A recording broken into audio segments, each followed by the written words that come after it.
Eduardo Alejandre Gómez, ¿verdad? El papá de nuestro hermano Lalito, y ahora él está allí pastoreando ya unos años, ¿verdad? Vamos a dejar el tiempo a nuestro hermano Aurelio, que ya veo que lo hace así, hermano.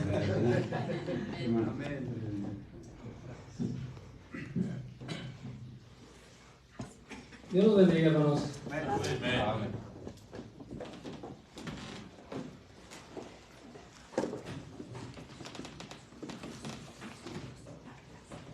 Cuando Dios me llamó para pastor, iniciar ahí la obra, lo que a mí me preocupaba mucho era la voz, que no tenía voz. Ahorita escucho a los hermanos cantar. Amén. Toda la familia con una voz fuerte, alabando el nombre de Dios. Amén. Y yo decía, todos los pastores deben de hablar fuerte. Y yo no hablaba. Dije, yo no merezco estar aquí. Pero Dios así es.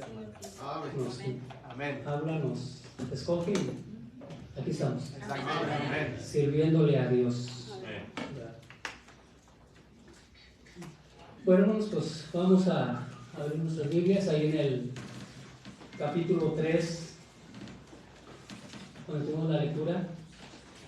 Es la última iglesia. Hemos estado estudiando estas 7 iglesias y ya estamos ahí en la última iglesia, la Odisea. Es la que me tocó a mí enseñar. Es la última, el último compañerismo y última reunión que tenemos de este año. Exacto. Próximo año, Dios mediante, aquí estaremos también, si Dios nos presta vida. Y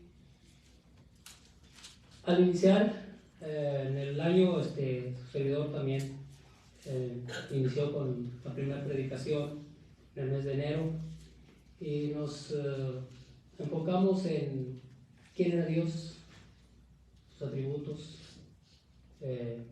y también quiénes somos nosotros que le servimos, ¿verdad? Esos dos temas. Y vemos aquí en este mensaje de esta iglesia que se perdió ese énfasis, se perdió quién era Dios. Estaban alabando a ellos mismos. Esa era la honra y la gloria de ellos, y a Dios lo habían sacado a un lado, ¿verdad? Entonces vamos ahí. Dice, esta es la última carta de las 7 iglesias escrita por nuestro Señor Jesucristo a las 7 iglesias del Asia Menor en el libro de Apocalipsis. Podemos decir que la carta a la Odisea es la carta más triste que encontramos entre todas, ya que además de ser una carta en la que no se presenta ningún elogio, también es una carta llena de frases tiernas y llenas de compasión, las cuales son dirigidas a ella por nuestro Señor, quien tiene como propósito ablandar con mansedumbre el corazón de los hermanos de la Odisea. Dice, no hay nada más hermoso que ver al príncipe de los pastores haciendo su trabajo de amor hacia sus ovejas para rescatarlos de esa forma de pensar en que se encontraba, manteniendo una actitud compasiva y de lástima hacia ellos que no pueden ver su pecado. Ellos estaban en un pecado que ahorita vamos a ver. La Odisea fue una ciudad que pertenecía también al Asia Menor y se encontraba a unos 65 kilómetros al sureste de Filadelfia, en la unión del valle de Lico y Meandro, y por ella traspasaban los 3 accesos principales a la región de Frigia, y fue fundada por el rey sirio Antíoco II, descendiente de Seleuco, en el año 250 a.C., quien le puso el nombre de la Odisea en honor a su esposa, quien más tarde llegó al punto de la maldad de envenenarlo. Bueno, la esposa lo envenenó. La Odisea significa justicia o juicio del pueblo.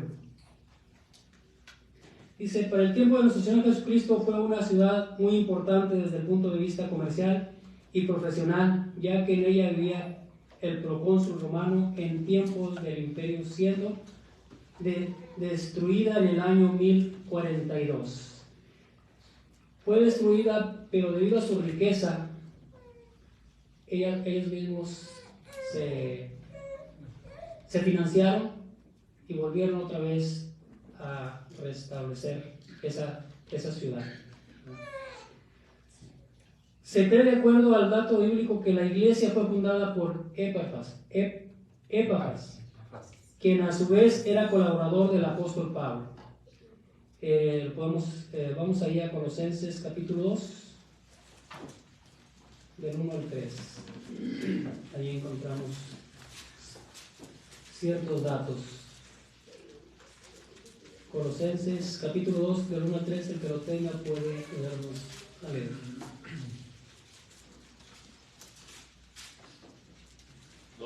Sí, capítulo 2, del 1 al 3. Porque quiero que sepáis cuán gran lucha sostengo por vosotros y por los que están en la Odisea y por todos los que nunca han visto mi rostro, para que sean consolados sus corazones, unidos en amor, hasta alcanzar todas las riquezas de pleno entendimiento, a fin de conocer el ministerio de Dios, el Padre y el de Cristo, en quien están escondidas todos los tesoros de la sabiduría y del conocimiento. Y el 4.2 también, ¿no? ¿De Colosenses? 4.12. 4.12. Os saluda Epafras, el cual es uno de vosotros, siervo de Cristo, siempre rogando encarecidamente por vosotros en sus oraciones, para que estéis firmes, perfectos y completos en todo lo que Dios quiere. Y 13, verso 3 también, ¿no? Porque de él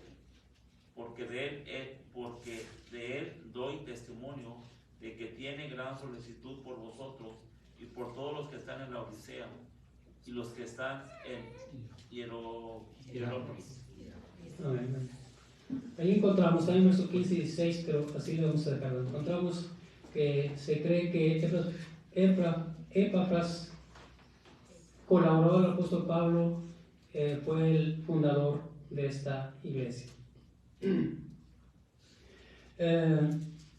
Con estos datos sabemos pues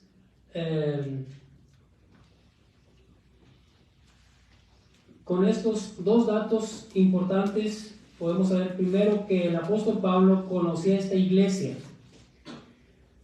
de la cual pudo haber sido su fundador, y el segundo dato es que esta iglesia tenía una comunión estrecha con los colosenses. Entonces vamos a iniciar ahí a ver estos como datos que encontramos de esta iglesia. Y vamos a iniciar el tema. Ahí dice Apocalipsis 3:14, dice así: y escribe al ángel de la iglesia en la Odisea, he aquí el Amén, el testigo fiel y verdadero, el principio de la creación de Dios, dice esto. Antes de iniciar, vamos a hacer una oración. Padre, gracias, Señor, porque tú eres bueno con nosotros. Gracias que podemos abrir tu palabra. Señor, te pedimos en esta mañana que tú nos uses y podamos así hablar conforme a tu voluntad. Bendice el mensaje y a cada hermano aquí presente, abre un corazón que pueda recibir tu palabra con gozo y con alegrías. Te lo pedimos todo en el amado Cristo Jesús. Amén. Lo primero que encontramos ahí, hermanos, es el título. ¿Cómo se da a conocer Dios ante esta iglesia? Dice, y escribe al ángel de la iglesia en la Odisea, he aquí el Amén. Encontramos tres títulos o tres nombres que se da a conocer a esta iglesia nuestro Dios. Primeramente, el Amén. ¿Qué significa Amén? Todos decimos Amén. Que así sea, o así es, o sí. Es una palabra afirmativa, ¿verdad? Eso es lo que encontramos primeramente ahí. Y esto podemos afirmar que Él es el amén, el sí. Podemos ver ahí en 2 Corintios, vamos allí a 2 Corintios 1, capítulo 1, verso 19 al 20.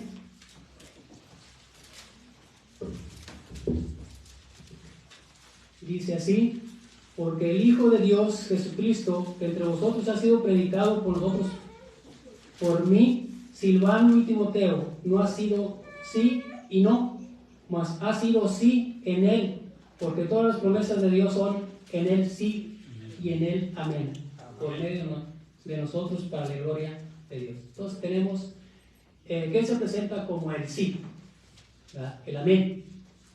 ¿Por qué? ¿Por qué se presenta como el sí o el amén? Porque vamos a ver que esta iglesia no era ni, se decía cristiano, se decía haber conocido a Dios, pero no estaban firmes. No estaban firmes en lo que habían creído, estaban más en las cosas del mundo que en las cosas de Dios, y no podían afirmar quién eran, si eran cristianos o no eran, o qué eran. Bueno, por eso Dios les dice que Dios es el sí, Él no es el no, ¿va? Él es el amén, el verdadero, ¿va? Y así debemos de ser nosotros los cristianos. O somos cristianos o no lo somos, ¿verdad? Precisamente el Señor se ha dirigido a esta iglesia con ese propósito, ¿verdad? El que es el amén, la verdad esencial, la verdad expresada en una persona, la verdad inapelable, la verdad inerrante, la verdad infalible, el que tiene la autoridad última y dirá la última palabra, ¿verdad? Él es el amén. Segundo título que encontramos ahí mismo en ese versículo 14, el testigo fiel y verdadero. Es el siguiente título, ¿verdad? Siendo Él el testigo fiel y verdadero, no podemos concebir que su testimonio no sea fiel y verdadero. En esta introducción Jesús se refiere a esta iglesia como aquel en quien se puede confiar, pues Él es fiel y el verdadero. Cuando una persona, hermanos, no es ni cristiana, no da buen testimonio, se mantiene firme, pues creo yo que no vamos a confiar en Él. Hay falsedad, y Dios dice es que tienes que ser testigo, ¿verdad?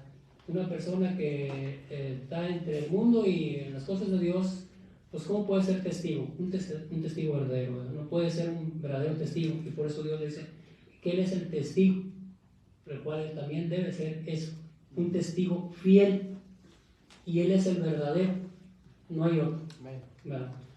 Y nosotros tenemos que hablar la verdad, hablar las cosas de Dios verdaderas, ¿verdad? No debemos de falsear nada, ¿verdad? Un testigo fiel porque es Dios, y su propósito ha sido dar a conocer con fidelidad quién es el Dios verdadero, como dice ahí primero. Vamos a ir a San Juan capítulo 1, verso 18.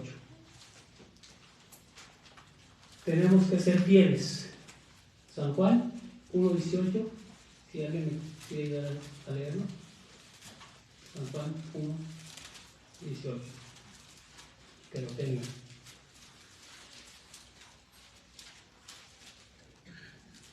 A Dios nadie le vio jamás. El unigénito Hijo que está en el seno del Padre, Él le ha dado a conocer. Ahí está. Él le ha dado a conocer. Entonces, Él es nuestro Dios, el Dios de verdad, el Dios de verdad, el cual nosotros tenemos que hablar esa verdad. El tercer título dice ahí también en el verso 14, el principio de la creación de Dios. Entonces ya vimos que Él es el amén, Él es el testigo fiel y verdadero. Ahora vamos a ver que Él es el principio de la creación de Dios, ¿verdad? Jesús declara ahora con toda su autoridad que Él es el principio de la creación de Dios, declarándole a la iglesia de la Odisea su importancia y su grandeza de su persona, sobre todo lo que ellos llamaban riquezas, la palabra que se usa en Apocalipsis 3:14 para describir principio, en el griego original es arqué. Uno de los eruditos del griego de mayor autoridad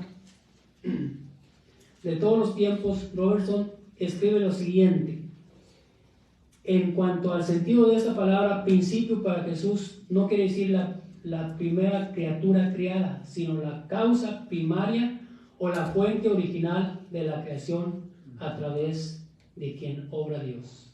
El testigo de Jehová, los testigos de Jehová dicen que Él fue criado, Cristo es parte de la creación o fue criado por Dios, y aquí nos habla que no, que Él es el principio, es la causa, la fuente de la creación. Es lo que encontramos aquí. Dice, si la Odisea leyó la carta que el apóstol Pablo envió a la iglesia de los Colosenses, es seguro que entienden lo que Jesucristo dijo aquí. Ahí en Colosenses 1:15 al 19, vamos ahí a Colosenses 1:15 al 19. Ahí nos habla esta verdad. Dice así: Él es la imagen del Dios invisible, el primogénito de toda la creación, porque en Él fueron creadas todas las cosas, las que hay en los cielos y las que hay en la tierra, visibles e invisibles, sean tronos, sean dominios, sean principados, sean potestades, todo fue creado por medio de Él y para Él. Y Él es antes de todas las cosas, y todas las cosas en Él subsisten. Y Él es la cabeza del cuerpo, que es la iglesia, el que es el principio, el primogénito entre los muertos, para que en todos tengan la preeminencia, por cuanto agradó al Padre que en Él habitase toda plenitud. Entonces, ahí estamos. Él fue el creador, no fue criado. Y también nos dice que Él es la imagen del Dios invisible, la imagen, el primogénito de toda la creación. La iglesia de la Odisea, hermanos, había llegado a ser una iglesia altiva, autosuficiente, y no alcanzaba a ver su vergüenza, su pecado, ante la miseria de sus riquezas materiales. Y por eso el Señor Jesús tenía que hacerle saber quién era Él. ¿Verdad? Él era el Rey del universo, el principio y causa de la creación, y nosotros lo que nos queda es solamente humillarnos ante Él. Amén. Ante Él. Y no sentirnos mejor, mejor que Él. Entonces encontramos ahí el primer título, 3 títulos. Segunda cosa que vemos en este pasaje es la queja, verso 15, la queja que Dios tiene para con esta iglesia. Dice, yo conozco tus obras, verso 15 al 17, yo conozco tus obras, que ni eres frío ni caliente, ojalá fueses frío o caliente, pero por cuanto eres tibio y no frío ni caliente, te vomitaré de mi boca. Porque tú dices, yo soy rico y me he enriquecido, y de ninguna cosa tengo necesidad, y no sabes que tú eres un desventurado, miserable, pobre, ciego y desnudo. La primera queja que encontramos aquí, en el verso 15, es que Dios dice, yo conozco tus obras. Primeramente, Dios nos conoce, te conoce a ti, me conoce a mí, y conoce todo lo que hacemos. Él conoce todo. No hay nada que se pueda esconder ante los ojos de Él. Comienza aquí diciendo primeramente a esta iglesia.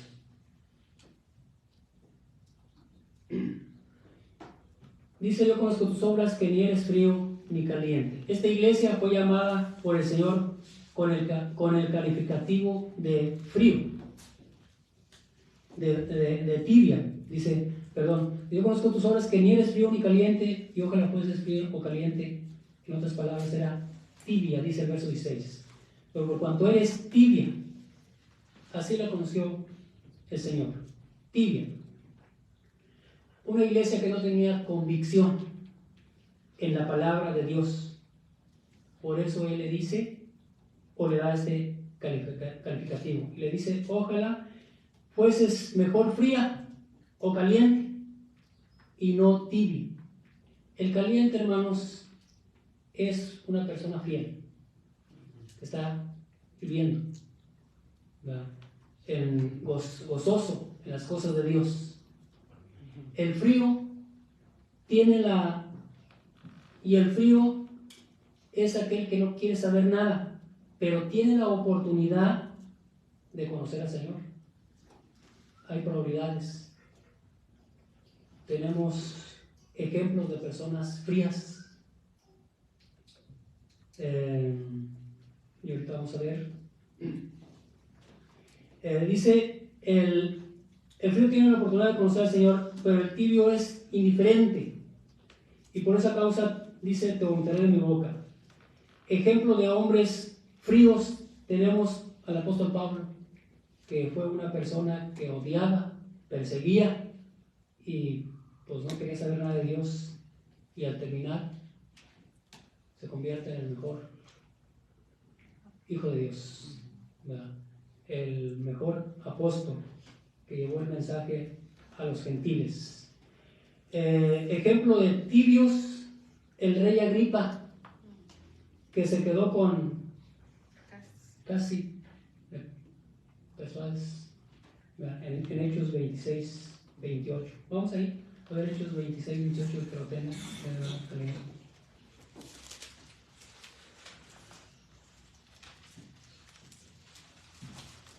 Hechos 26, 28. Entonces Agripa dijo a Pablo: por poco me persuades a ser cristiano. Ahí está, por poco. Y ahí se quedó, ¿verdad? Por poco. Creyó, pero no, nada más. ¿Verdad? Vemos, eso es lo que el Señor describe de esta iglesia. Pero vamos a ver qué piensa. La realidad descrita por el Señor era una, y lo que la iglesia pensaba de sí mismo era otra. Esta iglesia tenía un concepto de sí mismo muy alto, y era evidente que sus presunciones habían llegado a hacerles creer que esto era lo bueno y beneficioso para la obra de Dios. Ellos solamente se enfocaban en lo material, en hacer, enriquecerse, ¿verdad? Y por eso ella decía: yo soy rico y me he enriquecido, y de ninguna cosa tengo necesidad, ¿verdad? Es lo que ahí decía: yo soy rico y me he enriquecido, y de ninguna cosa tengo necesidad. Verso 17, ¿verdad? Verso 17. Cuando una iglesia, hermanos, llega a pensar de esta manera, de su engreimiento y su soberbia es demasiado alta, y es triste su condición delante de Dios, porque se enfoca solamente en lo terrenal y no en lo espiritual. Llevar el mensaje, llevar la palabra de Dios, preocuparse por ganar almas, a veces lo dejamos o lo hacemos a un lado, ¿verdad? Y solamente nuestra mirada es en lo terrenal, cuando Dios dice que tenemos que ver lo celestial, ¿verdad? Y encontramos personas que fueron así, que se enfocaron en lo terrenal. La mujer de Lot, ¿verdad?, cuando fue sacado de los ángeles de ahí, se preocupó tanto por lo terrenal que su mirada regresó a ver lo que había dejado allá en aquella ciudad, ¿verdad? Por eso vino el castigo, porque no se enfocó en lo espiritual, sino en lo terrenal. Y esta iglesia es un ejemplo. Esta iglesia, hermanos, es un ejemplo de nuestros tiempos. En nuestro tiempo, hoy en día, muchos buscan lo material. Así es. Y se enfrían por enfocarse en eso. Y nosotros tenemos que tener cuidado y decir, como el líder Josué, allá en Josué 24:15, ¿verdad?, que nos dice: y si mal os parece servir a Jehová, escogeos hoy a quién sirváis, si a los dioses a quien sirvieron vuestros padres, cuando estuvieron al otro lado del río, o a los dioses de los amorreos en cuya tierra habitaste. ¿Verdad? Nosotros tenemos que escoger lo material o lo espiritual. O también como Elías, ¿verdad? Ahí en 1 Reyes 18:21 dice así. Bueno, vamos ahí, 1 Reyes 18:21, y alguien que me ayuda a leer.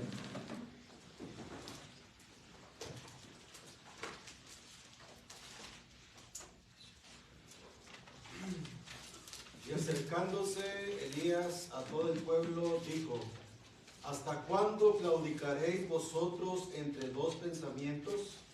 Si Jehová es Dios, seguidle, y si Baal, id en pos de él. Y el pueblo no respondió palabra. Ahí está. Bueno, entonces nosotros tenemos que escoger y hacerle saber a nuestra congregación qué es lo que queremos escoger, las cosas espirituales o las cosas materiales.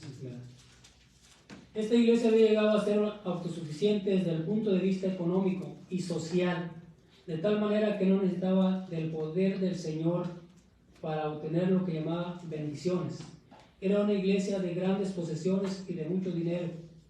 Por eso habían sacado al Señor de su seno y despreciando el poder que emana de él. Todo lo hacían con sus fuerzas. Era una iglesia que abundaba el oro. Era una iglesia que abundaba en las mejores vestimenta de lana negra, muy costoso, ¿verdad? Entonces vestían muy bien. Era una iglesia en la cual había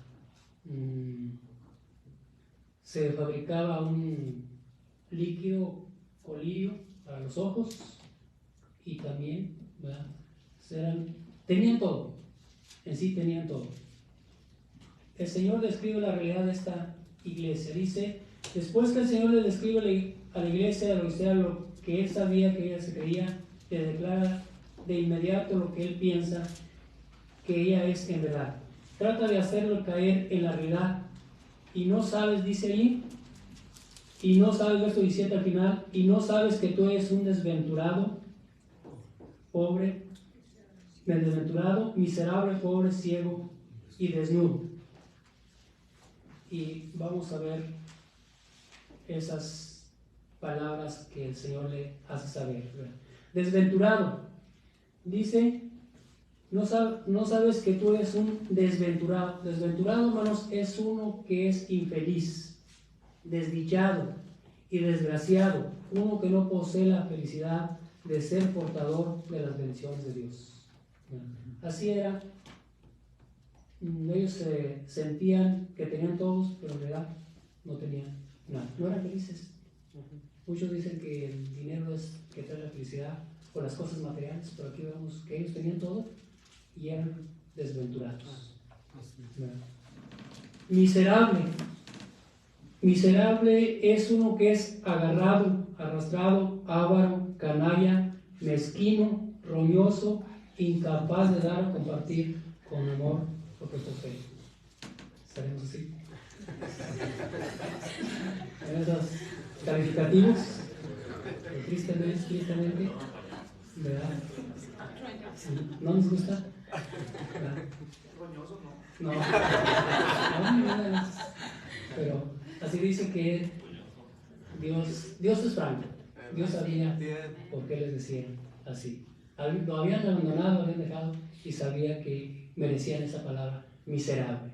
Miserable, que trae todos esos calificativos, ¿verdad? Pobre, ¿verdad? Pobre es uno que no posee nada de valor, harapiento, desalineado, desposeído, indigente, y en el aspecto espiritual no posee tesoros en los cielos por atesorar solo lo terrenal. ¿Verdad? Eso es el pobre, espiritualmente hablando, aunque tuvieran todo. ¿Verdad? Ciego es uno que tiene falta de visión para poder ver lo que es verdadero e importante. Es un individuo espiritual, es un invidente espiritual, Es uno que está ofuscado y es incapaz de razonar con claridad. Eso es ciego espiritual, ¿verdad? Invidente espiritual. Desnudo. Es uno que no posee la vestidura adecuada para estar en la presencia del Señor. No tenía vestiduras blancas hechas de lino fino, que son las acciones justas de los santos, que nos dice ahí Apocalipsis. Vamos ahí a Apocalipsis capítulo 19, verso 8. 19, 8. Dice: y a ella se le ha concedido que se vista de lino fino y limpio y resplandeciente, porque el lino fino es las acciones justas de los santos. No tenían acciones justas, por lo tanto eran desnudos. ¿Verdad? Así era esta iglesia. Ojalá y nosotros no tengamos estos calificativos, ¿verdad? La Odisea creía que lo tenía todo, mientras que el Señor, quien todo lo sabe, lo escudriña, aún en lo más profundo de nuestro ser, revela su verdadera condición, la cual es conmovedora, lamentable y digna de compasión, ¿verdad? Así era la iglesia. Mi pregunta es: ¿cuáles son mis riquezas? ¿Dónde están mis tesoros? Son preguntas que debemos de hacernos. ¿Soy autosuficiente? ¿O me creo que todo lo sé? ¿O que soy el mejor? Ojalá y Dios nos haga ver nuestra desnudez, porque a veces así estamos. Creemos tener todo y en realidad no tenemos nada. Su exhortación, vamos a ver su exhortación, capítulo 3, verso 18. Dice: por tanto yo te aconsejo que de mí compres oro refinado en fuego para que seas rico, y vestiduras blancas para vestirte, y que no descubra la vergüenza de su desnudez, y unge tus ojos con colirio para que veas. Yo reprendo y castigo a todo lo que amo. Sé pues celoso y arrepiéntete.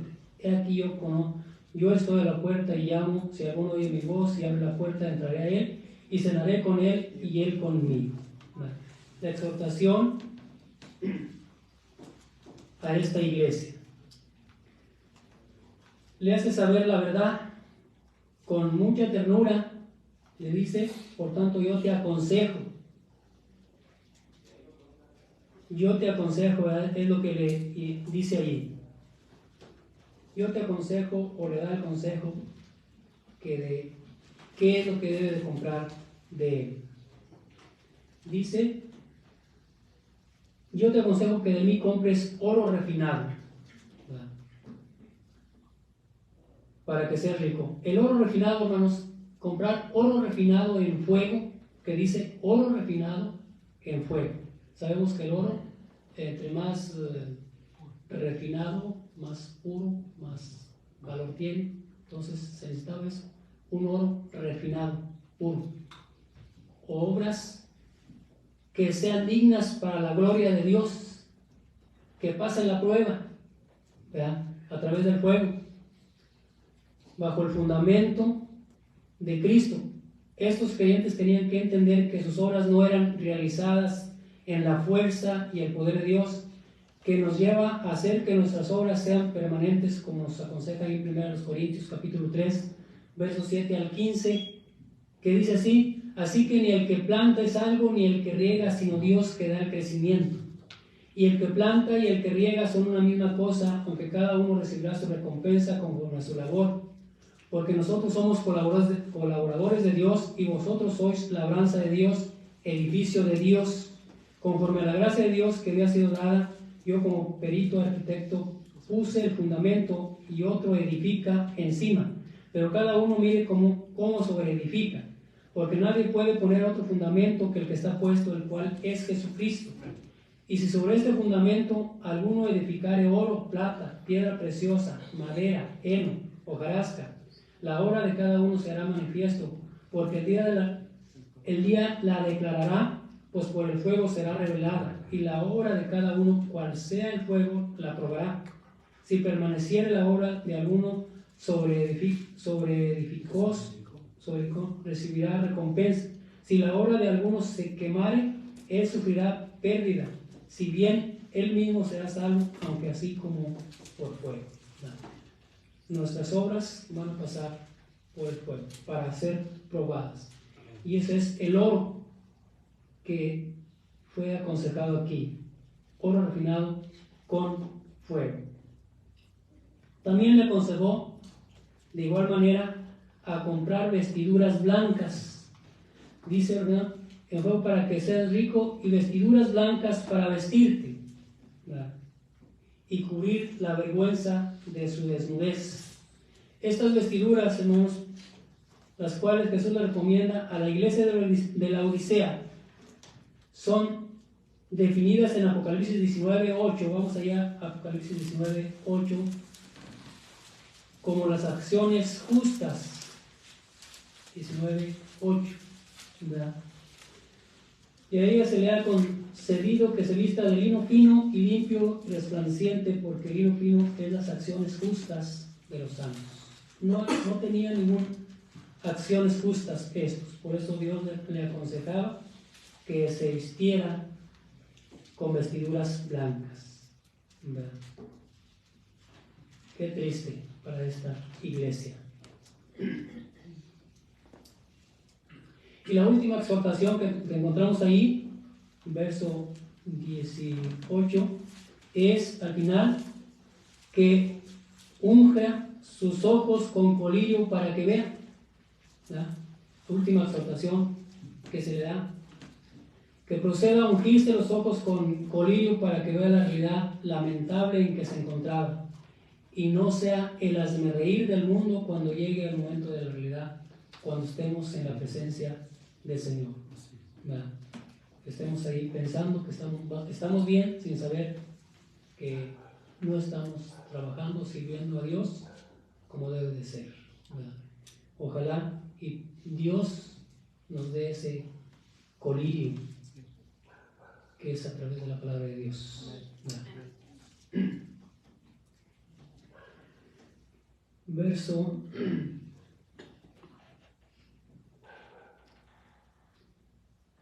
dice, también el Señor exhorta a tener celos.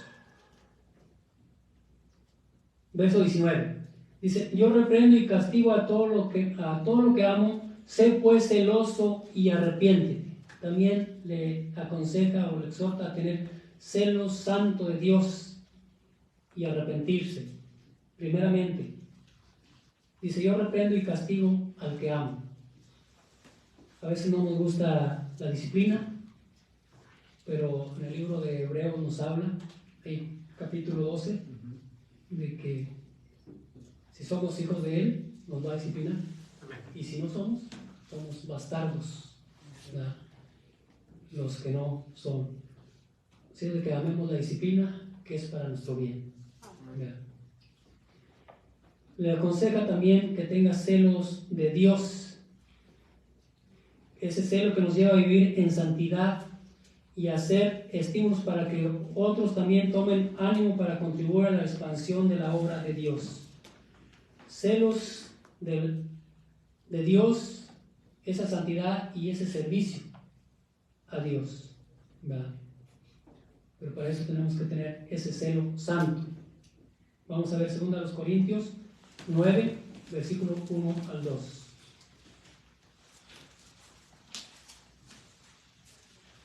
Y que tenga ahí 2 Corintios 9, 1 al 2, puede darnos a leer.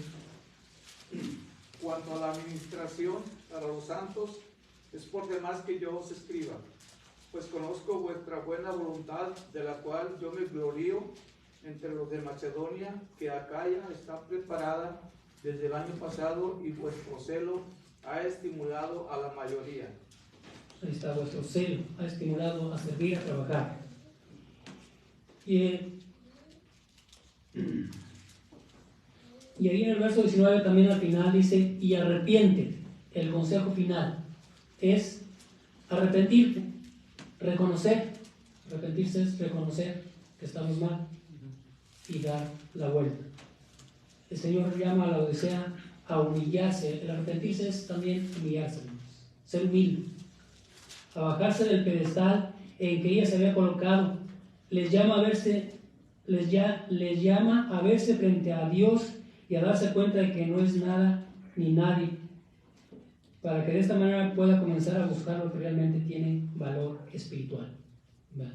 Ellos estaban buscando otras cosas y no lo que es verdadero. Verso 20.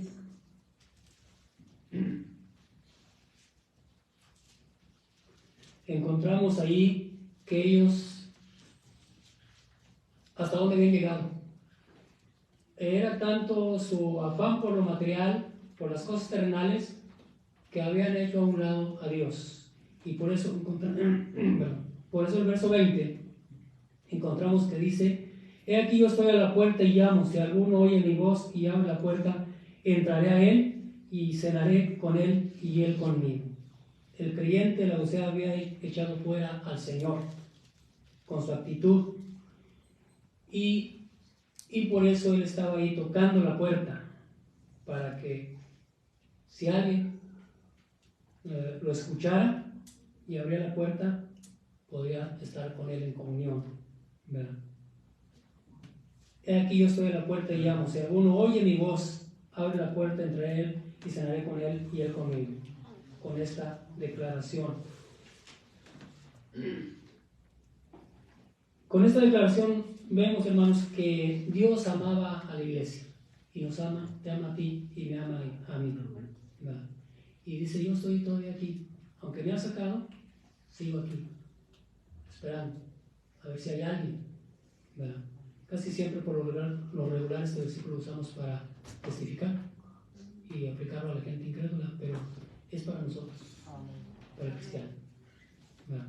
Para el cristiano que tristemente a veces hemos sacado a nuestro Dios de nuestra vida, ¿verdad?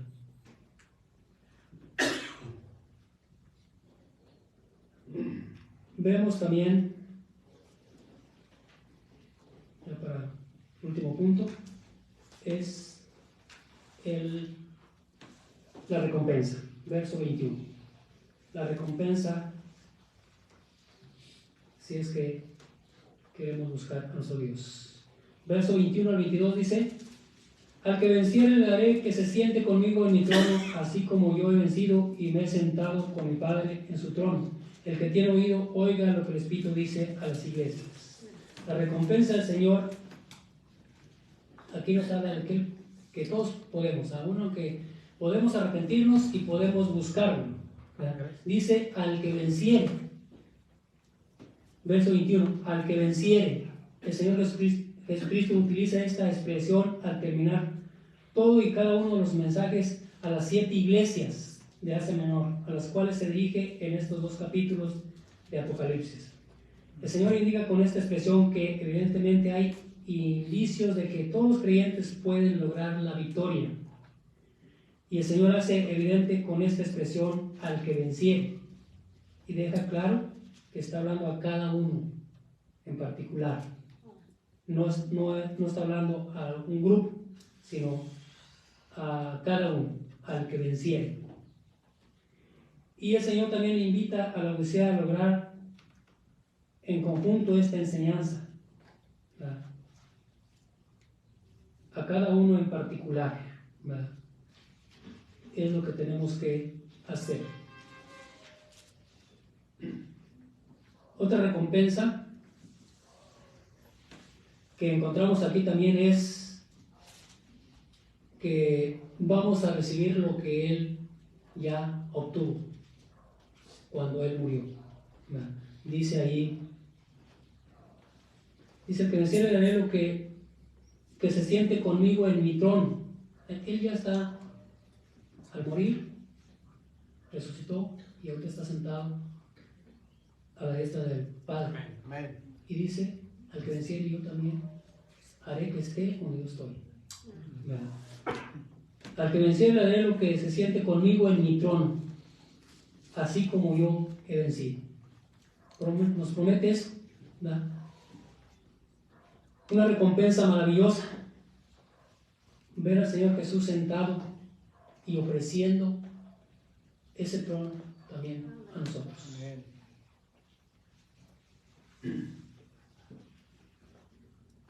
Otra recompensa encontramos ahí en el versículo 21. No. Sí, el que tiene oído, oiga lo que el Espíritu dice a las iglesias. La recompensa es para aquel que oye el Espíritu Santo. Está hablando a las iglesias. Dice, así mismo como dijimos anteriormente, la expresión al que venciere también lo tenemos que decir de esta expresión, utilizar al final de cada epístola, la cual también advierte a los oyentes lo que debemos hacer con respecto a la voz del Espíritu de Dios en su obra, que es el que nos guía, ¿verdad? El que tiene oído, oiga lo que el Espíritu dice a las iglesias.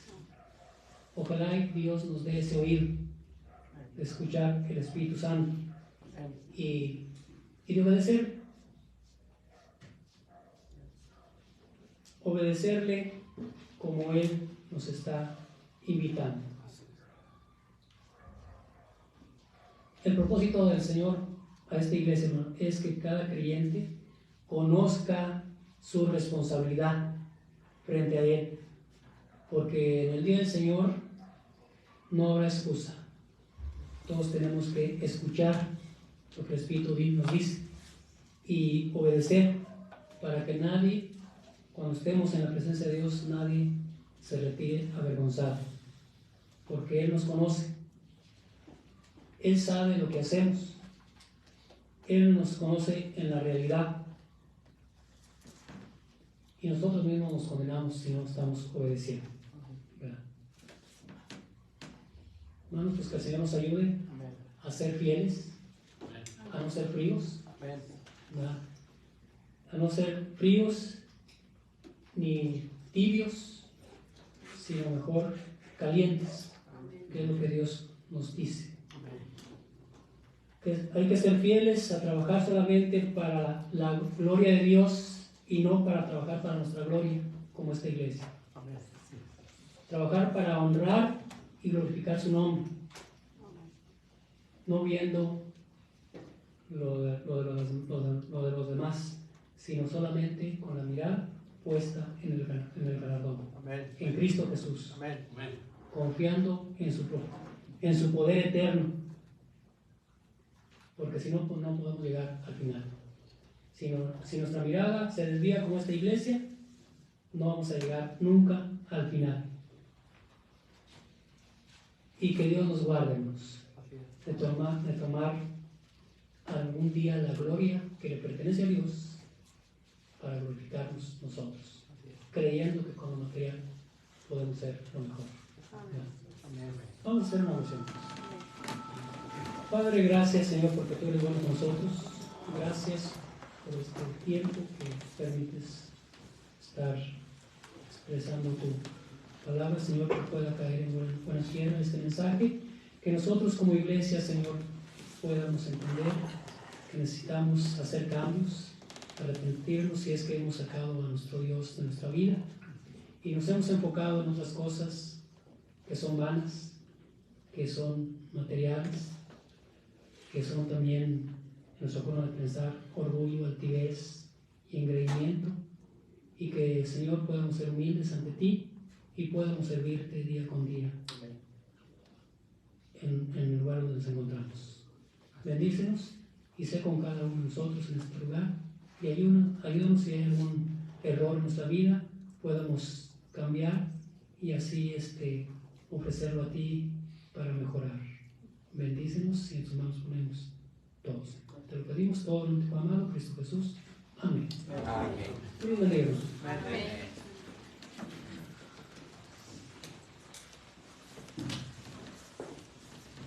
Amén. Gracias a Dios por su palabra, hermanos. Bien, vamos a continuar. Ahora cantaremos a nuestro Dios. Vamos a ponernos de pie, hermanos, por favor. Que es un poco dificultoso estar sentados un buen tiempo, pero bueno, vamos a estar de pie todos. Vamos a buscar en nuestros himnarios el libro número 3 y 101 en los seminarios del compañerismo. Número 3, ahí los que hice se han repartido. Te loamos, oh Dios. Te loamos, oh Dios. Tiene 4 estrofas, así que cantaremos las 4 estrofas en estos momentos. ¿Ya lo tenemos, hermanos?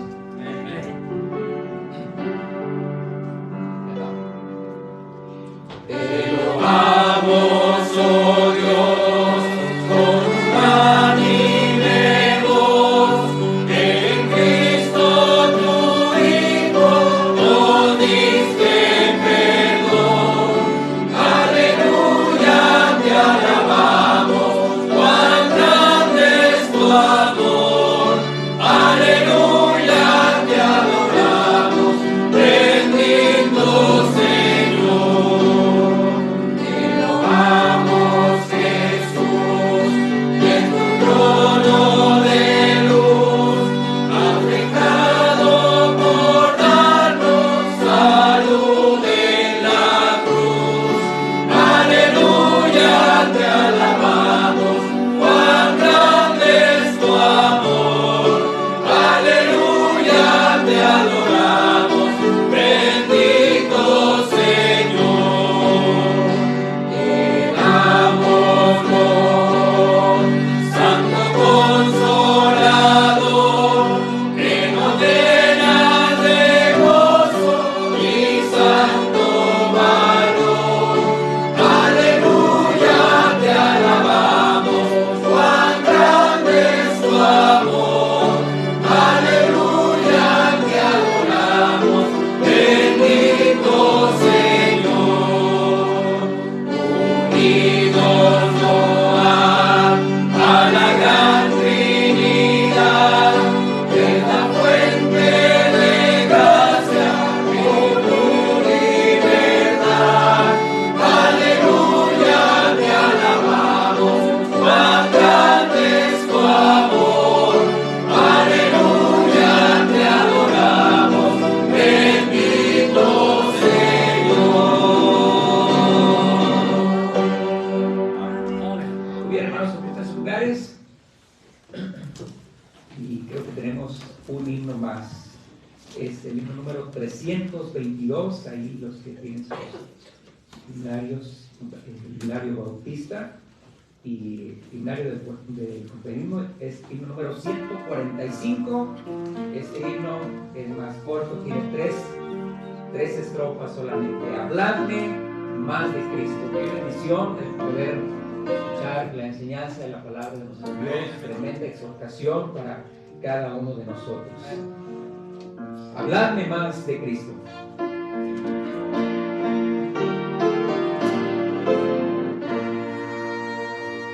Quiero que habléis de aquel grande amor que en el Calvario nos mostró. Quiero que habléis del buen Salvador. Habladme más de Cristo. Quiero escuchar la historia de mi Jesús.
gracias por cantar precioso en esta mañana. Y dejo el tiempo al pastor Manuel para que presente al predicador de esta mañana. Gracias, hermano Héctor. Buenos días, hermanos, una vez más. Estamos agradecidos con nuestro Dios porque nos permite este tiempo tan precioso de reunirnos, de darnos a la diestra, enseñar de compañerismo, de escuchar su bendita palabra, que es lo que necesitamos, ¿verdad? Y bueno, pues agradezco a la mesa directiva que nos den la oportunidad, el privilegio de presentar al siguiente predicador, que a propósito hoy la mesa directiva hoy cambia, ¿verdad? Nuestro hermano Aurelio como presidente, hermano Oscar Alpuche como tesorero, hermano Álvaro como secretario, ¿verdad?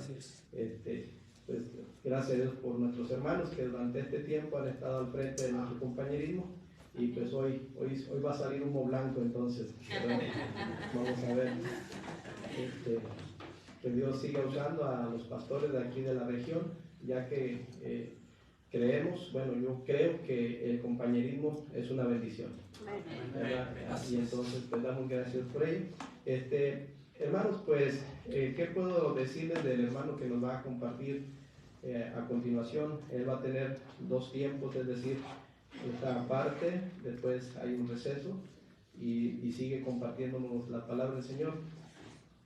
Puedo decir algunas cosas, él ya en su momento puede ampliar más al respecto, pero lo conocí, no recuerdo la fecha, en qué año, pero sé que él estuvo en la iglesia donde está nuestro hermano Ricardo Salas, y vagamente me acuerdo de un grupo de jóvenes, repito, no me acuerdo los años, son varios, y de estos jóvenes estaban pues siguiendo a nuestro hermano Ricardo, no sé si en aquel entonces hermano Salvador también, pero eran varios hermanos,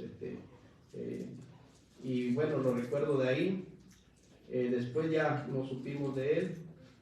Más adelante a esta iglesia llegó su papá, el hermano José Ávila, pero está aquí, él es miembro de esta iglesia, y después el hermano nos ha visitado esporádicamente. También, hermanos, pudimos ver que Dios lo usa grandemente allá en Jicotenca, él, a su esposa, la hermana Lima, y a sus hijos. También vimos que está al frente de la UPBN, Unión de Pastores Bautistas del Noreste, y tuvieron una labor titánica para recibir al compañerismo nacional. Vimos su forma de servir al Señor, de ministrar a través de muchas cosas, ¿verdad? Las alabanzas. Y bueno, hermanos, pues qué puedo decir, que es un siervo del Señor, juntamente con su familia, y sin duda creo que la palabra que nos va a compartir va a ser de mucha bendición para todos nosotros. Hermano Eli Ávila, Dios lo bendiga y gracias por aceptar esta invitación. Amén. Amén.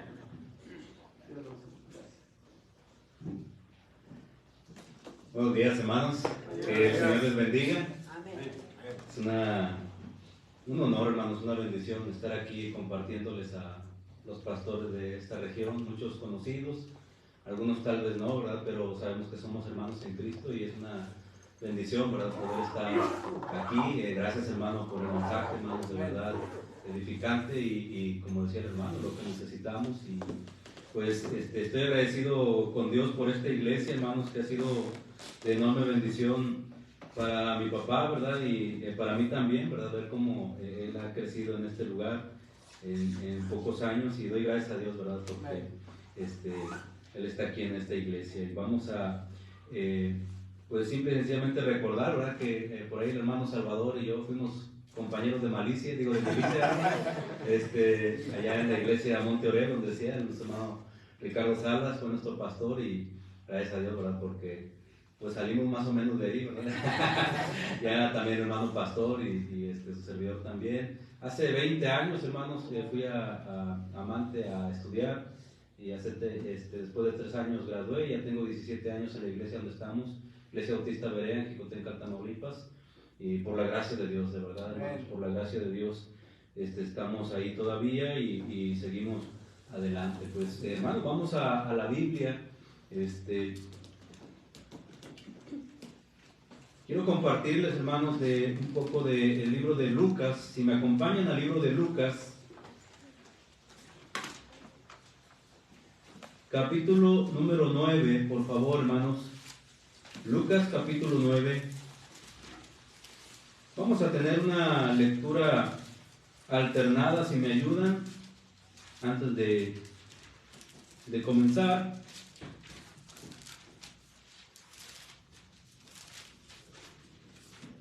Lucas 9, del versículo 21 al versículo 27. Amén. ¿Están ahí, hermanos? Amén. Yo comienzo en el 21, ustedes en el 22, nos vamos alternando, nos unimos en el 27. Dice la palabra de Dios: pero él les mandó que a nadie dijesen esto, encargándoselo rigurosamente. Y diciendo: es necesario que el Hijo del Hombre padezca muchas cosas y sea desechado por los ancianos, por los principales sacerdotes y por los escribas, y que sea muerto y resucite al tercer día. Y decía a todos: si alguno quiere venir en pos de mí, niéguese a sí mismo, tome su cruz cada día y sígame. Porque todo el que quiera salvar su vida la perderá, y todo el que pierda su vida por causa de mí, éste la salvará. Pues ¿qué aprovecha al hombre si gana todo el mundo y se destruye o se pierde a sí mismo?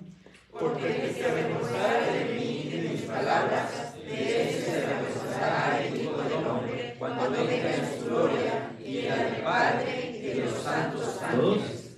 Pero es verdad que hay algunos de los que están aquí que no usarán la muerte hasta que vean el reino de Dios. Vamos a orar. Bendito Padre, Señor, que estás en el cielo, gracias por la vida, la salud que nos regalas, por este tiempo tan precioso de alabanzas. Gracias, Señor, también por el mensaje que ya hemos recibido. Te rogamos que por medio de tu Santo Espíritu nos guíes, Señor, nos enseñes. Danos un espíritu humilde también, sencillo, atento a tus palabras y la virtud de poder obedecerlas, Señor, la fortaleza para seguir adelante en tu camino. Y suplicamos que tu palabra llene esa necesidad que traemos cada uno, Señor, en nuestro corazón. Te lo rogamos todo en Cristo Jesús. Amén. Amén. Muy bien, hermanos, pues este pasaje vamos a hablar principalmente del discípulo de Cristo. En este pasaje vamos a ver tres cosas nada más: el peligro de no ser un discípulo de Cristo, características de un discípulo de Cristo y algunas recompensas del discípulo de Cristo. Entonces, este mensaje, hermanos, meditando yo un poquito, pues estamos hablando a pastores, a siervos de Dios, y por supuesto entendemos que pues no sé si ustedes recuerdan ese pasaje donde van a buscar a un siervo de Dios, Elías, que va un capitán con sus 50, ¿sí lo han leído, hermanos? ¿Verdad? Y llega por ahí el capitán con sus 50 y le habla un poco tosco, ¿verdad?, a Elías. ¿Y qué pasó? Dice: si yo soy siervo de Dios, ¿verdad?, soy varón de Dios, que te consuma, ¿verdad? Y se consumió en ese instante. Y luego va otro igual, el tercero ya la piensa mejor y dice: vamos a hablarle más tranquilo al siervo de Dios, ¿verdad? Y quiero decirles, hermanos, que yo me siento honrado de poder predicar a siervos de Dios como ustedes, y también sé que hay miembros de iglesia, ¿verdad?, fieles que están animados en su iglesia y luchando por aprender y seguir a Cristo. Entonces, quiero decirles que Dios les respeto, les amo en el Señor, y vamos a ver lo que dice la palabra del Señor, hermanos. No los estoy preparando porque les voy a predicar duro ni nada de eso, no, hermanos, pero sí entendiendo a quién estoy enseñando. Vamos a ver en primer lugar, hermanos, el peligro de no ser un discípulo de Cristo. Dice el versículo 21 y 22: pero Él les mandó que a nadie dijesen esto, encargándoselo rigurosamente y diciendo: es necesario que el Hijo del Hombre padezca muchas cosas y sea desechado por los ancianos, por los principales sacerdotes y por los escribas, que sea muerto y resucite al tercer día. El ser discípulo de Cristo, hermanos, la Biblia nos enseña que hay un peligro. Miren, hermanos, si nosotros estamos luchando cada día, tratando de aprender la palabra, orando y siguiendo lo que la Biblia nos enseña, es porque queremos ser discípulos de Cristo. Y al ser discípulos de Cristo, hermanos, tenemos que entender que no hay un punto medio. Como ahorita hablaba bien el hermano de la tibieza, ¿verdad? Entonces aquí es: o eres discípulo de Cristo, y si no, entonces ¿qué eres? Exacto. Y este pasaje, hermanos, es muy interesante porque cuando nos habla de eso, nos dice que por ahí había unas personas, en el versículo 22, Es necesario que el Hijo del Hombre padezca muchas cosas y sea desechado por los ancianos, principales sacerdotes y escribas, y que sea muerto y resucite al tercer día. Los ancianos, escribas y sacerdotes, los principales, eran gente religiosa. Y por religioso entendemos, hermanos, que luchaban y ellos y seguían su religión, que era la judaica, ¿verdad? Y quiero hacerles entender, hermanos, y también yo entender, que las personas religiosas son las personas a que nuestro Señor Jesucristo les dio las palabras más duras. Las palabras más duras del Señor no fueron para los pecadores, para los rameras, por supuesto les enseñó con amor siempre a estas personas, pero las palabras duras no fueron para ellos. Las palabras más duras, directas del Señor Jesús, que usted puede hallar en los evangelios, es para los religiosos. Y esto, hermanos, es algo que por lo menos a mí, como pastor, como líder espiritual, me llama la atención y digo, Señor, líbrame y ayúdame, de verdad. Porque los religiosos que tenemos aquí eran las personas que más estudiaban la ley. Los principales, escribas, los sacerdotes, los ancianos, eran los que más sabían la palabra de Dios. Pero en lugar de ayudar al pueblo y llevarlos a que todos se abocaran al Señor Jesús, se arrodillaran y dijeran, verdaderamente tú eres el Hijo de Dios, te vamos a seguir a ti, tú eres nuestro Mesías, que es lo que debió de haber pasado. Estas personas fueron las más duras y fueron un obstáculo, hermanos, para que el pueblo creyera en Jesucristo como su Mesías. Recuerden, no como Salvador, como su Mesías, porque es diferente.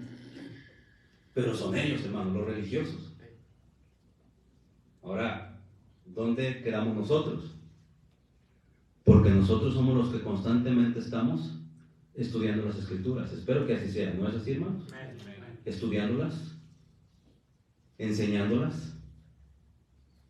Pero hay una línea muy delgada, hermanos, muy delgada, entre ser un discípulo de Cristo que está estudiando las Escrituras y luchando por practicarlas, y entre una persona que solamente se está inflando de conocimiento y en ese proceso haciéndose religioso y entonces sentirse más, no solamente que el pueblo, sino que el mismo Dios que estaba ahí, que era el Señor Jesucristo.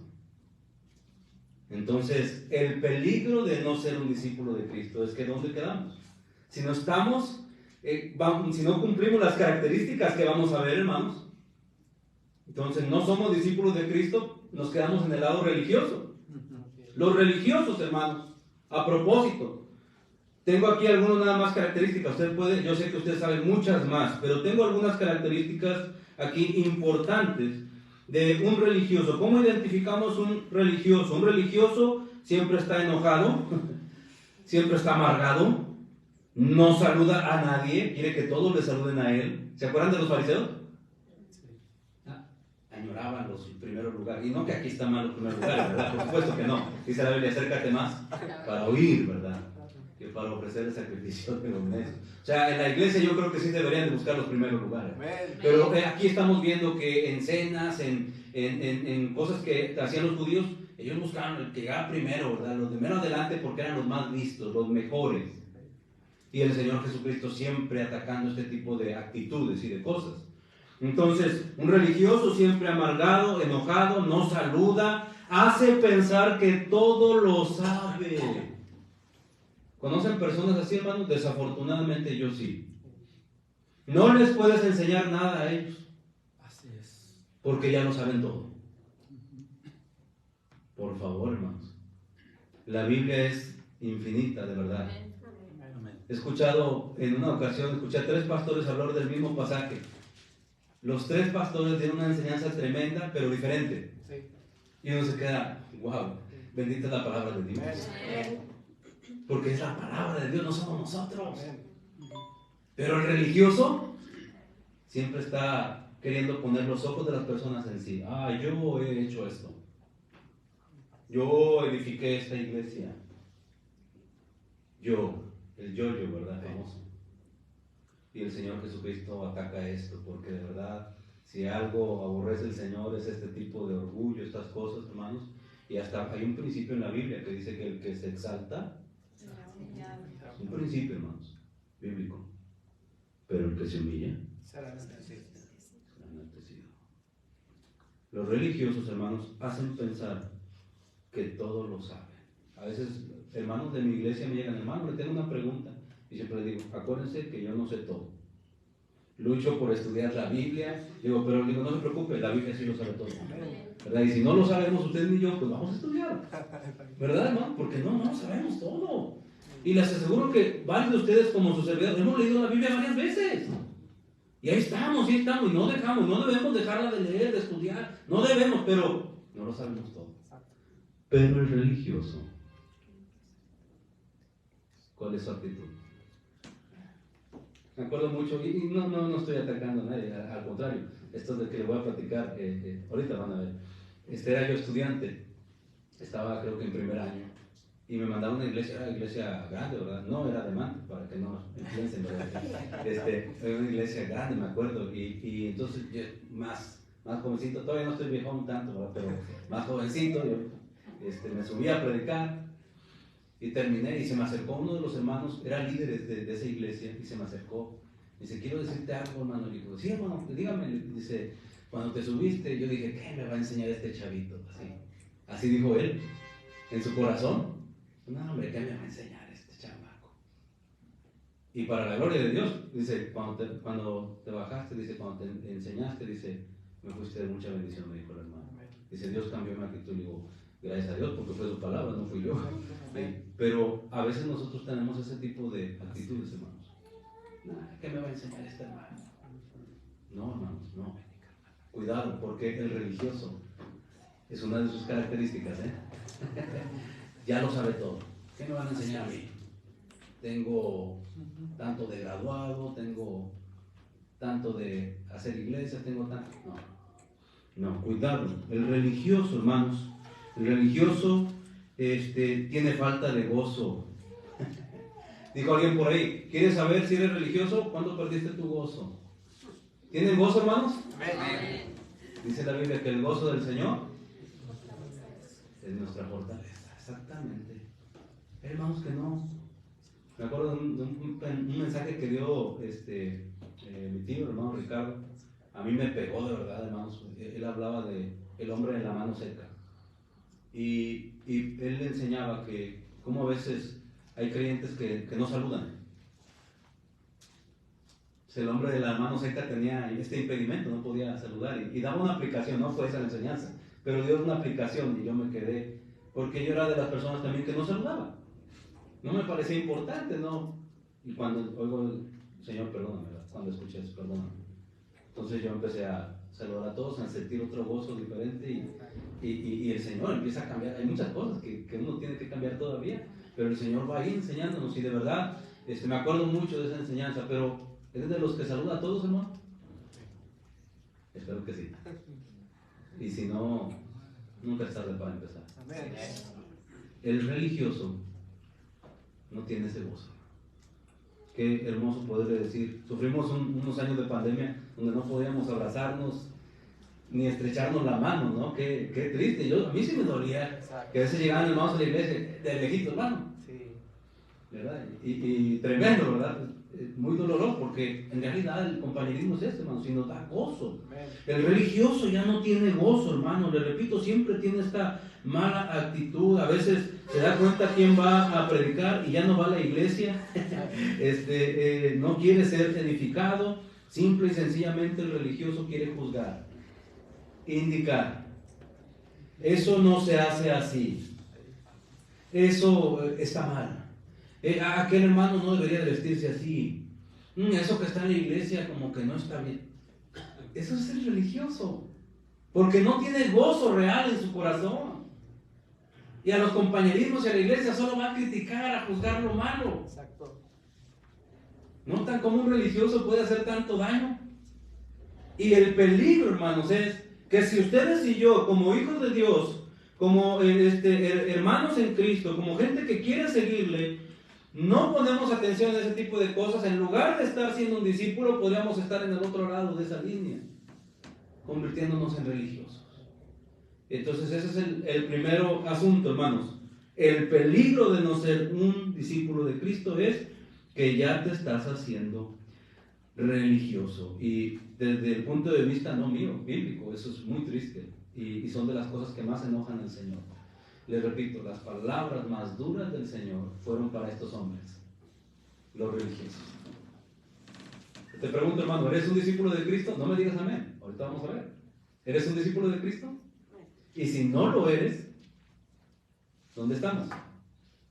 Brincándonos al lado religioso, como los ancianos, escribas. Otra característica de los religiosos, ¿cómo le decía Jesucristo a los escribas? Hipócritas. Le decía ahorita el hermano, palabras fuertes. Que Dios te diga, eres un hipócrita. Dolería, hermanos. ¿Eres un hipócrita, hermano? ¿Qué es un hipócrita? Alguien que finge ser algo que no es. Llegamos aquí muy santos a las reuniones y solo Dios sabe cómo somos en nuestra cámara más oculta. Por eso no deberíamos sentirnos mejor que nadie, ¿no? Ahorita enseñar, hermano, ese pasaje me encanta de Apocalipsis, a las 7 iglesias. Yo conozco tus obras. Uno debería temblar cuando oye eso. Amén. Cristo conoce todas nuestras Amén. obras. Amén, amén. Pero este es el peligro, hermanos. No eres un discípulo de Cristo, cuidado. Podrías estar brincando al lado religioso. Entonces, ojalá, hermanos, este es el primer punto. Si no eres un discípulo de Cristo, hay un peligro. Puedes convertirte en un religioso que solamente está juzgando, criticando, creyéndose más, ya lo sabe todo, nadie le puede enseñar, siempre amargado, hipócrita, etcétera, etcétera, etcétera. Vamos a ver lo siguiente, hermanos. Características de un discípulo de Cristo. Lean, si son tan amables, el versículo 23, hermanos. ¿Cómo dice el 23? Y decía a todos, si alguno quiere venir en pos de mí, niéguese a sí mismo, tome su cruz cada día y sígame. ¿Quiere ser discípulo de Cristo? Aquí dice cómo. Y aquí están las características. Por supuesto, si usted va a la Escritura, va a hallar muchas más.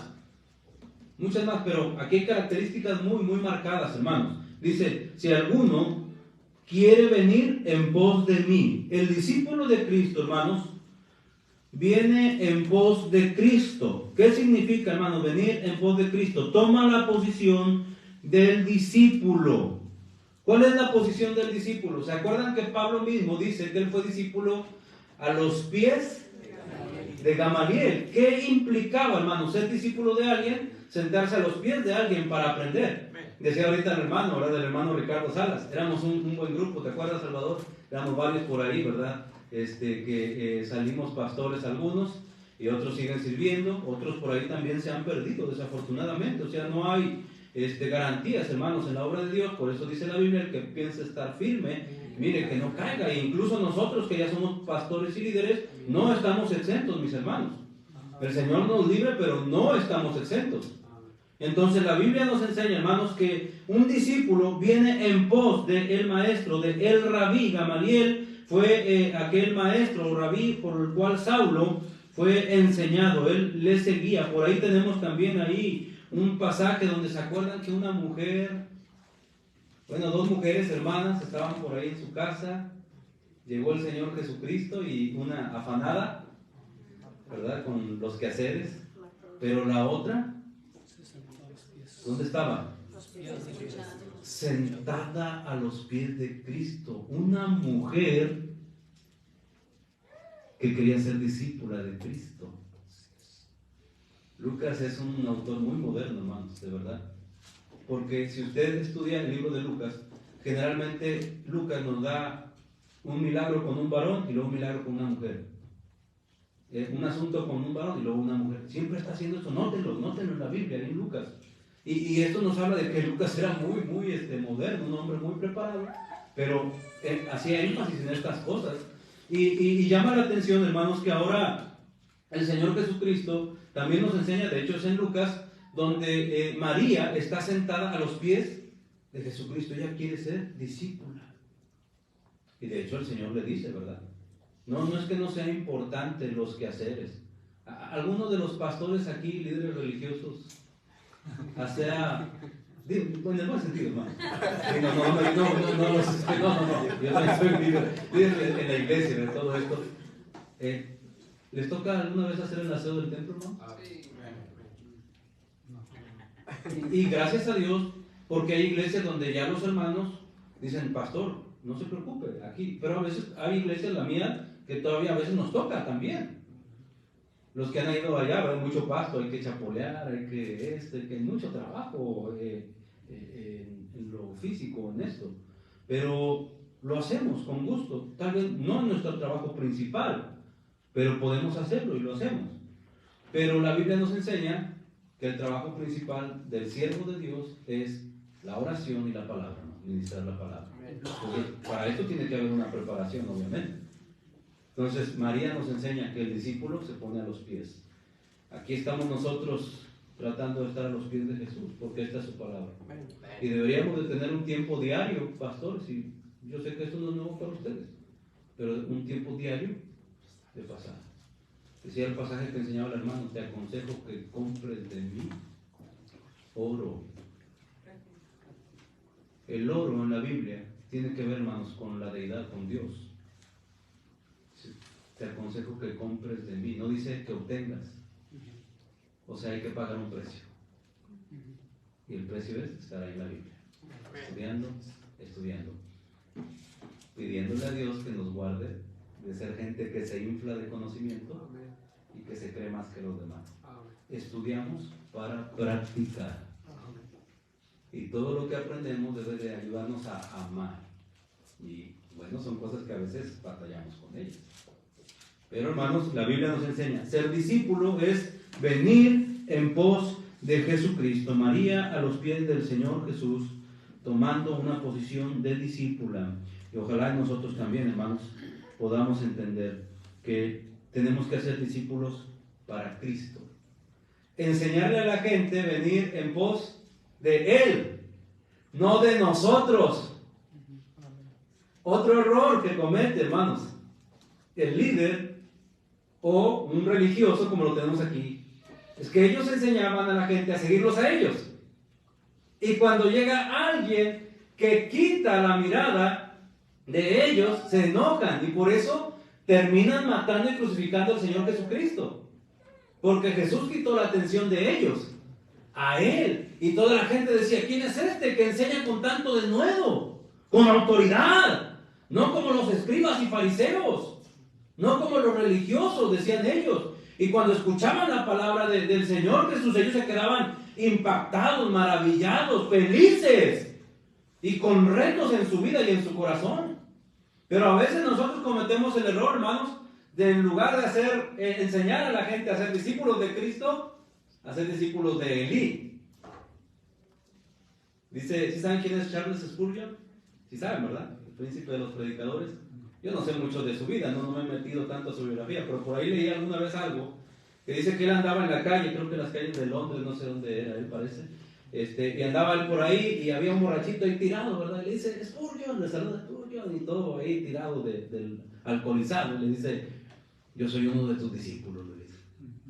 Y Spurgeon voltea y lo mira y le dice, sí, porque si fueras de Cristo no andarías así. A veces hacemos discípulos del pastor. Estoy en una iglesia donde durante años, por la gracia de Dios ahí estamos, les digo, porque en esta iglesia habían desfilado aproximadamente unos 10 pastores antes de su servidor.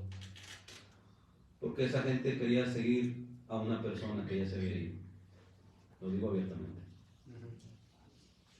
Ya se había ido y está, queriéndolo. No, es que aquel no, es que aquel no. Y nunca pudieron crecer, eso fue todo. Exacto. Eran discípulos de un pastor.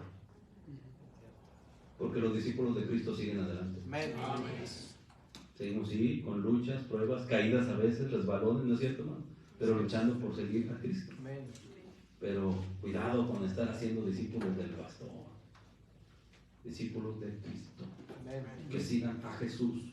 Y nosotros debemos luchar por ser y seguir siendo un discípulo de Jesucristo. Número 2 dice ahí para las características, dice el versículo 23, si alguno viene en pos de mí, ya entendimos, en pos de Él. Número 2 dice, niéguese a sí mismo. ¿Qué significa, hermanos, niéguese a sí mismo? El niéguese nos habla, hermanos, definitivamente de un compromiso con el propósito de negarnos a nosotros, hermanos, y darle, como bien dijeron ahorita, la gloria al único que la merece.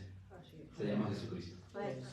No a un hombre, o cualquiera, un hombre que es el Hijo de Dios, Jesucristo. Cuando dice la Biblia, niéguese a sí mismo, nos recuerda, hermanos, que en nuestra cultura siempre se está exaltando la autogratificación. Nos gusta que nos digan, qué bonito cantaste. Canté bonito. Humanamente hablando, díganme si no nos gusta esto. Oye, hermano, qué mensaje, ¿verdad? Y yo decía, prediqué bien. Así somos a veces, hermanos, religiosos. Perdón, así somos. Yo me estoy incluyendo en primer lugar. Nuestra cultura así es. Una hermana por ahí, hermanos, ya no va a la iglesia. Recién llegué, se enojaba porque ella hacía el aseo.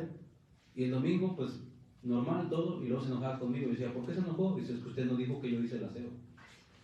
Y yo tenía que decir su nombre en el púlpito, porque ella había hecho el aseo. Dice uno, ¿que quieres un trofeo? ¿Un premio? Había muchos trofeos allá en la oficina, ¿verdad? Bien viejo, agarra el que quieras, me dan ganas de decirlo, ¿verdad? A veces así somos, hermanos. Hacemos algo pero nadie me vio. Es que si Dios te está viendo, hermano. Amén. Niégate a ti mismo, dice la Biblia. El trabajo, hermanos, la característica del discípulo de Cristo es que no está esperando que le digan qué bien lo haces, qué hermoso lo haces, eres el mejor. Por supuesto que no, el discípulo de Cristo se niega a sí mismo y hace las cosas porque su Señor lo está viendo y no para que lo vean las demás personas. Tenemos que negarnos, hermanos. Yo les aseguro que ustedes en algún punto en su vida se han negado para Cristo. Y hay que seguirlo haciendo porque es una característica del discípulo de Cristo. Necesitamos seguirnos negando. Amén. Y no solamente en ese aspecto, hermanos.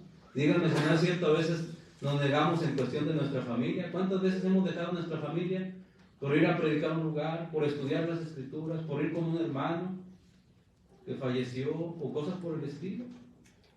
Tenemos que negarnos muchas veces, hermanos. Y yo creo honestamente que el Señor aún así nos permite vivir un buen tiempo con nuestra familia, por lo menos yo así lo siento. Pero en muchas ocasiones hay que negarse. Negarse a sí mismo. ¿Cuánto les gusta el fútbol? No, ¿verdad? Aquí no son futboleros. Yo soy de aquí de Monterrey, hermano. Yo sé que nos gusta el fútbol. ¿Verdad? Hermano Álvaro, yo recuerdo a mi hermano jugando también. Yo era muy joven. No estoy diciendo que hermanos todavía. No sé si se acuerdan, hermano, allá creo que era ¿dónde era? Río Escondido. Río Escondido, sí, Río Escondido, hermano. Ahí iba yo, como decía el hermano, ahí con el hermano Ricardo, y ahí conocí al hermano. Buenos para el fútbol, ¿verdad? Nos encanta el fútbol. Yo cuando de joven me encantaba el fútbol. ¿Y saben a qué hora son los partidos? A la hora del culto, ¿verdad? Y de verdad, uno empieza a negarse a sí mismo. Desde ahí empieza uno. Amén. Algo nos gusta ver también, ¿verdad? Ahorita el mundial, ahorita estaría viendo un partido, ¿no?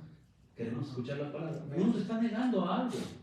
La Biblia nos enseña que para ser discípulos de Cristo tenemos que negarnos a nosotros mismos, hermanos, en varios aspectos y ámbitos de nuestra vida. Yo espero que ustedes y yo, hermanos, sabemos a qué cosas a veces tenemos que renunciar y negarnos. Por ahí la misma Escritura nos dice que el que no aborrece a su padre, madre, hermanos y todo esto, dice, no puede ser mi discípulo. Y uno dice, bueno, porque la palabra aborrecer, si usted va al diccionario, aborrecer significa odiar, hermanos. Pero no está hablando de eso, porque el mismo contexto en ese pasaje, que también es de Lucas, dice que aborrecer al final dice, así es que todo aquel que no renuncia a su padre, hermano, hermana. La palabra aborrecer en ese pasaje, por el contexto, significa renunciar, no odiar. Exacto. Y eso tiene que ver, hermanos, con negarnos a nosotros mismos. Tenemos que renunciar, como les digo, a familia, a veces a descanso, a veces a tantas cosas, hermano. Yo, ¿qué les puedo contar? Yo sé que ustedes son siervos de Dios que están ahí Entonces, hermanos, la Biblia nos enseña, ser un discípulo de Cristo, está en pos de Cristo, estudiando para practicar.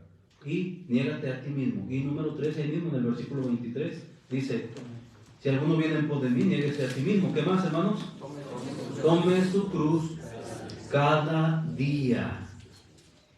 Tome su cruz cada día. ¿Qué significa? Este término, hermanos, la cruz, para las personas que están en esta cultura, todos entienden que la cruz representa algo malo. Morir crucificado era una vergüenza, porque la crucifixión era para las personas más criminales que existían. Homicidas, ladrones, ¿se acuerdan los que estaban al lado de Jesucristo? Ladrones. Entonces morir crucificado, hermanos, era algo terrible. Y para la vergüenza de la familia y todos los que estaban, era una vergüenza grande. En la cultura del Oriente, hermanos, usted no me dejará mentir, todo, hermanos, tiene que ver con vergüenza u honor. O sea, o eres honor para la familia, honra, o eres vergüenza. Le repito, no hay términos medios. Entonces, en esta cultura, cuando Jesús muere crucificado, hermanos, era una vergüenza grande para la familia, grande. Entonces Jesús, hermanos, no solamente se negó y todo esto, hermanos, también estuvo dispuesto a llevar la cruz, tomó su cruz. ¿Verdad? Antes, ahorita ya no, pero antes cuando alguien se convertía, era la vergüenza de la familia. ¿A alguno le tocó por ahí, de los más grandes a lo mejor? Es que ahora soy cristiano. ¡Qué vergüenza! Fuiste nacido en esta tradición. Era una vergüenza grande, hermanos. Muy grande. Ya a algunos ya nos tocó un poquito más leve, ¿verdad? Yo me acuerdo que nos subíamos a la ruta 13, ¿verdad? El tren bala le decíamos, ¿verdad? Porque no sé cuántos para ir a la CRO, ¿verdad? No sé cuántos han subido esa ruta. No estoy hablando mal de la ruta, pero eran tremendos cuando venía de bajada del topo, no, hombre, hermanos, era una odisea grande, ¿verdad? Pero me acuerdo mucho que cuando nos subíamos al camión, nos subíamos y subían, hombre, con unas 3 familias con Biblia. Antes no les tocó así, hermanos, ¿verdad? Antes era una vergüenza cargar la Biblia. Ahora volteamos, era raro el que no traía la Biblia, ¿verdad? Mira, ese no trae Biblia, casi dale un folleto porque era el único que no traía. Pero hubo épocas donde era una vergüenza muy grande. Cuando alguien veía una Biblia, no, hombre, se lo acababan. Hermanito, aleluya. ¿De qué más decían? Ustedes lo saben, hermanos. Aleluya, hermanito. Y de todo les decían, hermanos. Todavía habrá quien lo haga, pero la verdad, hermanos, es que estos hermanos se negaron a sí mismos, ¿verdad? Se negaron y siguieron adelante, muchos de ellos. Pero la Biblia nos enseña, hermanos, que para ser un discípulo de Cristo se negaron, tomaron su cruz como nuestro Señor Jesucristo. Tal vez no nos toque literalmente morir por el Señor. Algunos sí, hermanos. Habrá misioneros en el Medio Oriente, en otros lugares que sí les ha tocado. Otros no. No sé cuántos conocen al hermano Víctor Gallo, ¿sí lo conocen, hermanos? Algunos están en Ecuador, el hermano. Fue contemporáneo de mi esposa y también de su servidor. Y platicábamos, ¿verdad?, de el asunto de que él está donde hay un misionero que lo mataron ahí. El primer misionero, creo que era, si no mal recuerdo, americano, y a él lo mataron, hermanos, y la esposa quedó por ahí. Y entonces cuando el hermano Gallo va, le toca otros tiempos y empieza ahorita, ha crecido de una forma impresionante la obra de Dios en ese lugar. Y nos enseñó una foto donde está él con la persona que había matado a aquel misionero, ya convertido, hermanos. Si uno dice, bueno, al otro le tocó tomar esa cruz. Y ahora al hermano Gallo le tocó cosechar. Pero habrá quien les toque, hermanos, tomar su cruz de diferentes formas. Les repito, algunos murieron. Como la mayoría de los apóstoles murió de una forma, ¿cómo podemos decir, hermanos? Pues decapitados, crucificados, apedreados.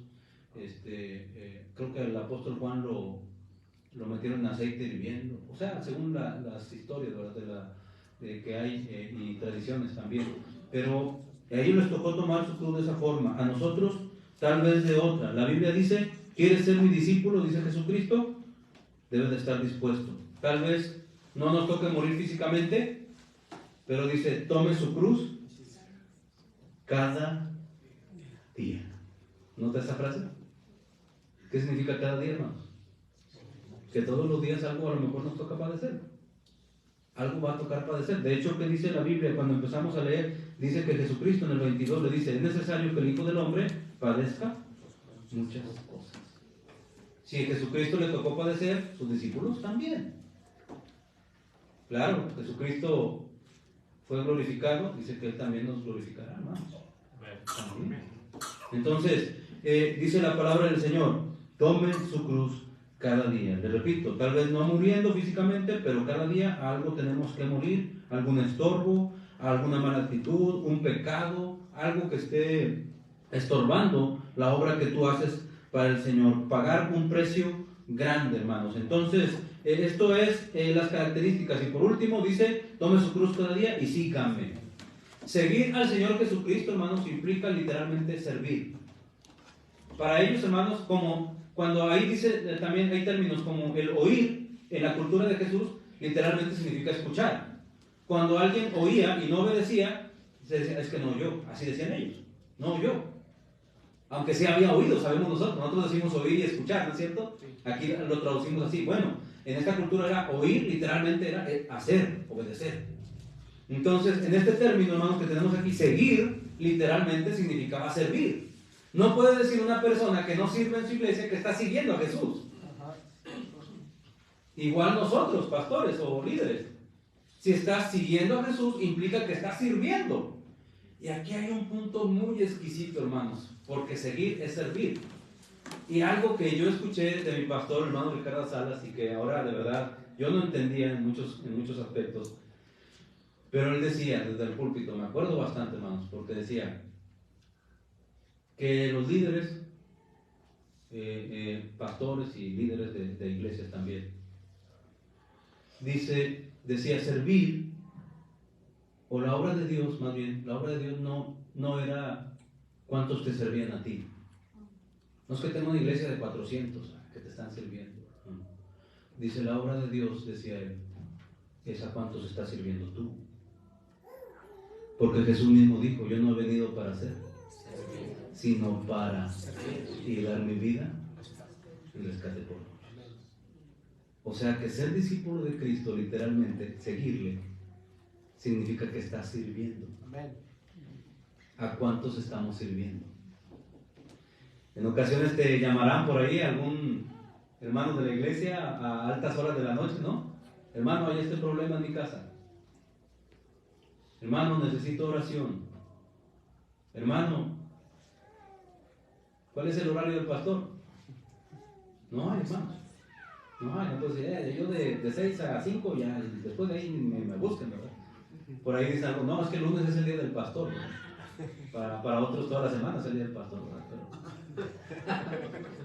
no.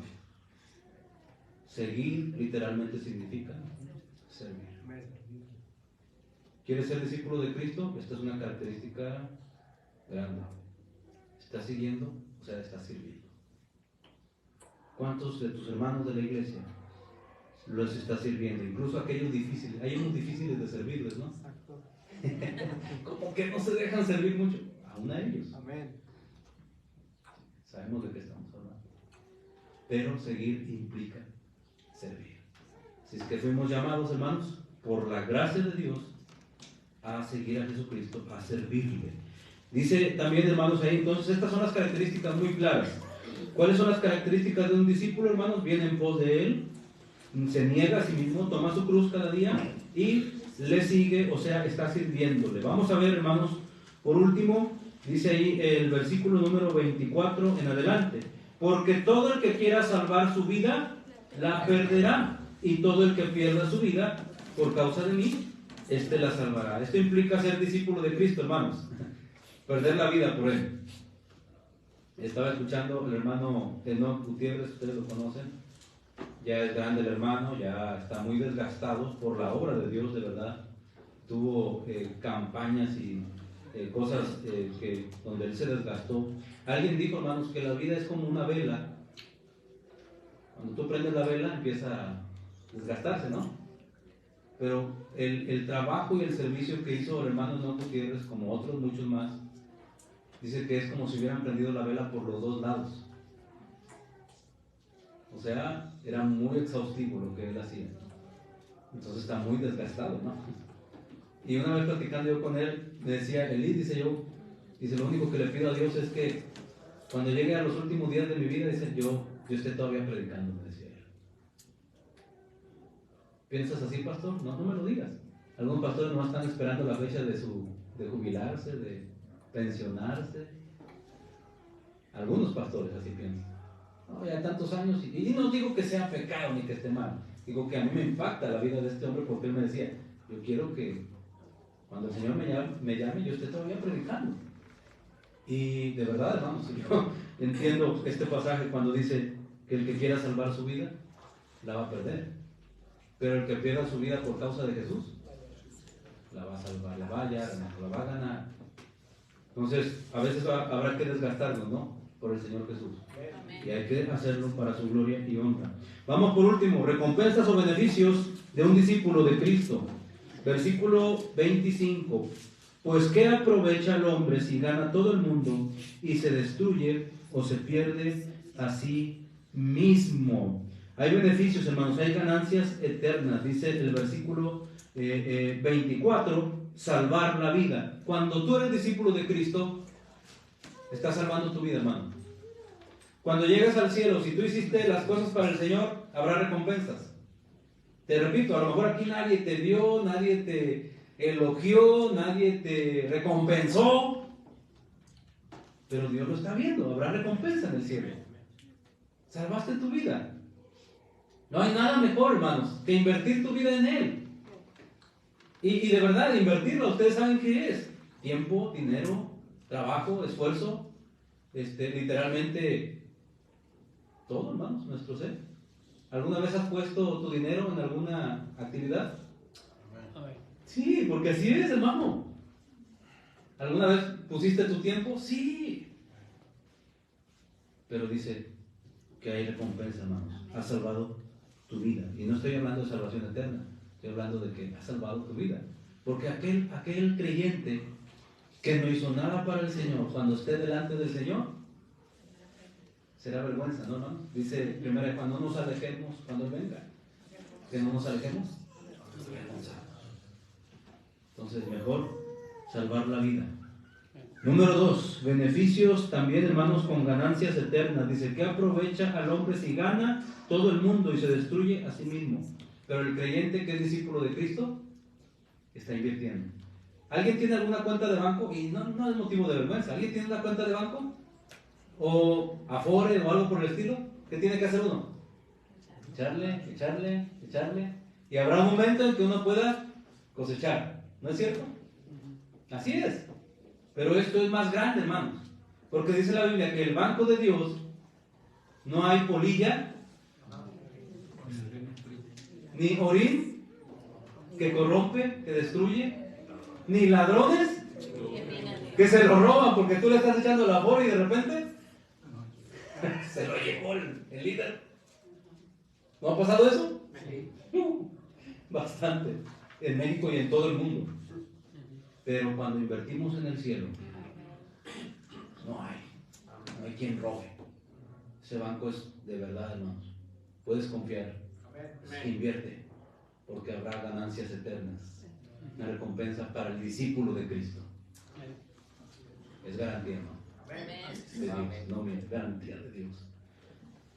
Y el último beneficio o recompensa, dice ahí el versículo 27. Léanlo ustedes, hermanos, ya para terminar. ¿Cómo dice? Pero digo en verdad que hay algunos de los que están aquí que no gustarán la muerte hasta que vean el reino de Dios. Muy bien. Dice, os digo en verdad que hay aquí algunos de los que están aquí que no gustarán la muerte. No voy a explicar eso, está tremendo. Dice hasta que vean el reino de Dios. Cuando hablamos del reino de Dios, hermanos, entendemos que el reino de los cielos es algo físico, que es cuando el reino baje, hermanos, que cuando será el reino milenial, ese es el reino de los cielos.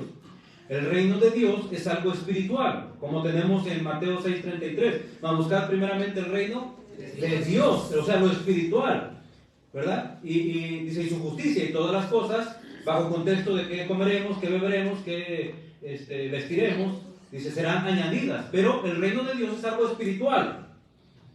Cuando habla la Biblia, hermanos, del reino de Dios, dice aquí este pasaje, dice, no gustarán la muerte hasta que vean el reino de Dios. Nosotros nos ha tocado el reino de Dios. Tenemos el reino de Dios en nuestro corazón. Y la Biblia, hermanos, de verdad enseña que el reino de Dios, hay varios pasajes, nada más voy a leer dos, hermanos, yo sé que ustedes lo conocen. Dice, el reino de Dios no consiste en palabras. ¿Sí se lo saben? ¿Sí, no? A ver, ¿quién me lo dice? ¿No se lo saben, hermanos? No consiste en palabras y comidas. ¿Sí, no? Comida y bebidas, ¿sí, no? Romanos. Muy bien. Ese es uno. No consiste en palabras, dice, sino en justicia, en todo esto, pero la verdad. Y el otro dice, el reino de Dios no consiste en palabras, sino en poder. Cuando hablamos del reino de Dios, no es simple y sencillamente pararnos en un lugar y predicar. No son las palabras. El reino de Dios es para los discípulos de Cristo. Y cuando podamos enseñar o llevar a alguien a los pies de Jesús por medio de la Biblia, va a ser con poder. Y eso es lo que muchas veces nos falta, hermanos. Poder. Podemos prepararnos intelectualmente, podemos hacer tantas cosas, hermanos. Hoy en día hay tanta información en todo lugar. Pero la Biblia nos enseña que el reino de Dios no consiste en palabras, en hablar, sino en poder de Dios. Que cuando prediquemos, enseñemos o llevemos a alguien a los pies de Jesús, sea con poder, que la persona diga, eso que está diciendo es verdad, eso que están diciendo yo lo estoy viviendo y estoy mal, necesito cambiar mi vida. Es porque se enseña con poder de Dios. Y solamente el poder de Dios se obtiene cuando somos discípulos de Cristo, que estamos en pos de Él, siguiéndolo, estudiando las Escrituras, escudriñándolas, para vivirlas, no para inflarnos de conocimiento y sentirnos más que los demás o querer ser el mejor predicador, no, sino poder a la hora de enseñar, que la gente diga, eso que está diciendo es para mí, estoy mal. Y que solo se obtiene, hermanos, al pasar tiempo con Dios. Como los grandes profetas del Antiguo Testamento llegaban al pueblo, hermanos, y decían con toda autoridad, no solamente palabras hacia afuera, sino con toda autoridad, decían, así ha dicho Jehová. Porque habían pasado tiempo con su Dios, porque habían estado platicando con Dios. Y los discípulos de Cristo necesitamos pasar tiempo con el Señor. No es un juego, día tras día, buscando que Dios nos hable, que nos hable, que nos hable, que nos cambie. Y entonces, hermanos, entonces se verá el reino de Dios, que no solamente estamos diciendo palabras, repitiendo palabras de un libro, sino que habrá poder. Y cuando una iglesia empieza a crecer por el poder de Dios, es algo maravilloso. La pregunta, hermanos, es sencilla. ¿Somos discípulos de Cristo? Hay un peligro de no ser. Hay características claras de quienes lo son. Y hay recompensas preciosas, hermanos. Preciosas. Yo te pregunto, ¿no quisieras ser recompensa? A lo mejor algunos de nosotros podríamos reconocer y decir, Señor, quiero estar en ese camino, o tal vez me falta, o tal vez voy bien. Cada uno sabe, cada uno nos podemos medir internamente. Y decirle, Señor, necesito ser un verdadero discípulo tuyo. Fortaléceme y ayúdame en el nombre de Cristo. Amén. Vamos a orar juntos. Bendito Padre, Señor. Gracias porque tu palabra es preciosa y siempre tienes algo que decirnos, Señor. Gracias por el mensaje del hermano Aurelio, Señor. Gracias porque nos permite seguir escuchando y rogamos que si hay algún hermano aquí, Señor, que está en su interior, rogándote que tú nos ayudes a ser un discípulo tuyo, cumpliendo estas características, haciendo a un lado ese peligro tan cruel, tan terrible de convertirnos en religiosos. Y por supuesto, Señor, ¿por qué no? Buscando esas preciosas recompensas que tú prometes para tus discípulos. Gracias, Padre. porque un día te conocimos y sabemos con confianza y con fe que estás en nuestro corazón. Permítenos, Señor, ir en el camino correcto y luchar por ser los discípulos de Cristo que tú necesitas en el lugar donde estamos, en la iglesia donde está cada uno de mis hermanos aquí, tanto pastores como miembros de iglesia, y que seamos discípulos que sirven en tu obra. Te alabamos y te bendecimos, Señor, todo en Cristo Jesús. Amén. Amén. Dios los bendiga, hermano. Amén. Amén.